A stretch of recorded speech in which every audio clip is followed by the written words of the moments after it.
Iran Israel উত্তেজনার মধ্যেই নতুন করে আলোচনায় মার্কিন প্রেসিডেন্ট ডোনাল্ড ট্রাম্প।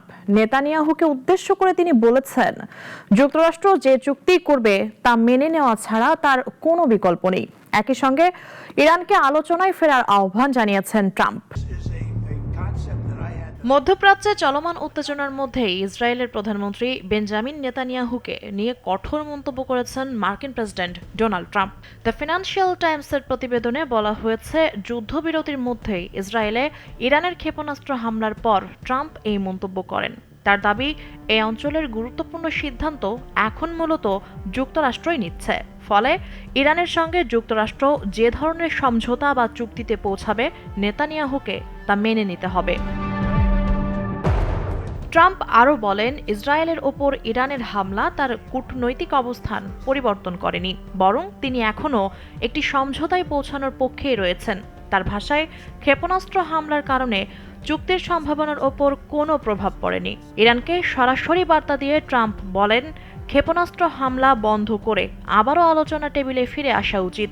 তিনি একটি স্থায়ী সমাধানের লক্ষ্যে উভয় পক্ষকে সংযমের প্রদর্শনের আহ্বান জানান। মার্কিন সংবাদ মাধ্যম এক্সিওসকে দেওয়া প্রতিক্রিয়ায় ট্রাম্প জানান, তিনি নেতানিয়াহুর সঙ্গে যোগাযোগ করবেন এবং ইরানের বিরুদ্ধে নতুন করে পাল্টা হামলা চালানো থেকে বিরত থাকার পরামর্শ দেবেন।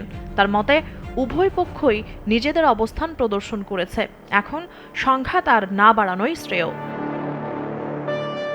এদিকে ইরানের ইসলামিক রেভলিউশনারি গার্ড কোর বা আইআরজিসি জানিয়েছে, তারা উত্তর ইসরায়েলের রামাত ডেভিড বিমান ঘাঁটি লক্ষ্য করে ব্যালিস্টিক ক্ষেপণাস্ত্র নিক্ষেপ করেছে।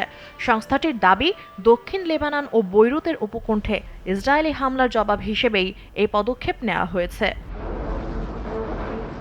ইরানের শীর্ষ নেতৃত্বের ঘনিষ্ঠ মহলও সতর্ক করে বলেছে, এটি ছিল কেবল একটি বার্তা। আগ্রাসন অব্যাহত থাকলে ভবিষ্যতে আরও বড় ধরনের জবাব দেওয়া হবে। অন্যদিকে ইরানের হামলার পর ইসরায়েলের জাতীয় নিরাপত্তা মন্ত্রী ইতামার বেন গিভার কঠোর প্রতিক্রিয়া জানিয়ে বলেছেন, তেহরানকে জ্বালিয়ে দেওয়া হবে। সব মিলিয়ে যুদ্ধবিরতি কার্যকর থাকলেও মধ্যপ্রাচ্যের পরিস্থিতি এখনও অত্যন্ত উত্তেজনাপূর্ণ। মুনিয়া জুথি, নাগরিক।